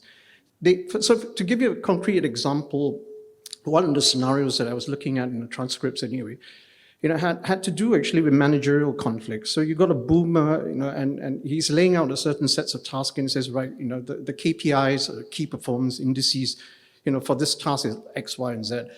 And then what happens is that you have the Gen Z people saying, why are we doing this? How does this actually add to the green agenda of the airline? And then you get the boomer getting very, very angry saying, well, I built this country, and when we were building this country, we were poor, and you just get on the thing and just do it. It's like, stop asking these questions. But these are the types of conflicts actually that do need to be mitigated because quite rightly, what the Gen Z workers are sort of asking was, well, I'm sorry, this is not 1965 when Singapore became independent anymore. We're now a developed country. What's the point of being developed anyway if you're just going to do anything for no reason other than making money? So it's kind of interesting, So in Singapore, you do have this thing where the boomers say the younger generation are going to be the ruin of this country because they don't think about making money. But so it's kind of interesting, this question of the Gen Zs and the Gen Ys saying, what do we make money for? We're a developed country, what's it for? So the management style, I think, these different generations, I think, do need to be taken into account, and we do see this, and we have to manage this actually in the context of these trainings that we provide. The second one, I think, is around this question actually of the caregiving. And I think one of the things that the Sauer Foundation has also done quite recently is a series of roundtables on intergenerational relationships. And one of the things that's emerged from that, interestingly, is a kind of a tangential discussion about whether, for example, long-term care systems in Europe and Asia actually are starting to diverge somewhat. Because actually long-term care systems in Europe emphasize independence, the independent life, right? And the system, like in Denmark, for example, is designed actually to support independent life. Whereas I think a lot of the speakers from Hong Kong and Singapore and Malaysia, I think what they said was actually in Asian societies, we're always looking at this delicate balance, between independence and interdependence. So how does someone have an active life despite having dependency is actually quite a critical question, in the context of how, for example, my mother actually has a quality of life in old age. So I think that's another really, really interesting thing. And then going back to this point actually about family values, what is also emerging, I think, from these roundtables that we've been running as well, is that it's not so much family values because there's a lot of solo aging that's starting to happen. A lot of women now, obviously go into the workforce. Many also choosing not to get married. And even the ones that do get married are choosing not to have children. And so one essential intergenerational aspect, I think, for research and also for future projection that we need to look at anyway, is what will household structures, not family structures, household structures look like actually over the next 20 to 30 years? Because what we're hearing from a lot of these people who are not married, who are now, middle-aged and facing, the possibility of their growing old without family and all that, they're saying, well, we're going to form our own little family. 5 of us are going to buy 5 condominium units together and live together and build our own community. So those sorts of household structures are starting to emerge in Singapore. And I think progressively, it's not just family structures, but alternate household structures that we also need to look at as well. So I just wanted to share that. Thank you. Thank you so much. So I think now it's a time to close. So thank you so much for all. So just like let me share quickly, that is now three short takeaways. So the first one is now what narrative helps. So that is we heard a strong call to move away from the competing generations, like competing resources, competing the other things. So that, and then towards the shared stories, shared risks, also the benefits and the fairness across the life course. That's number one. Number two is what are the practical levers? So it's not across the talks, several levers stood out, like strengthening the care ecosystem, also there's data and the intergenerational impact lens, investing that's across the life course, also building the governance that makes the participation real. So lastly, so how do we apply this into the real setting? So it's in a context matters as we've been talking about it. It's not like a family and the demography, not only demography, but also the society has been also changing. So fiscal space, delivery capacity shape what is feasible. And then, but the principle is the fairness, mutual support, also the inclusion. And then also the we really want to have the society who everyone is like a connected and then no one is left behind. So I think it's, that's the, just a quick summary. And then thank you so much for everyone. First of all, it's to our speakers. And also I'd like to appreciate that the Akai ASEAN Center for Active Aging and Innovation for organizing this or supporting for this session. And also there's PMAC Secretariat for the your support, and then to all of you for your engagement. Thank you so much. Have a good evening.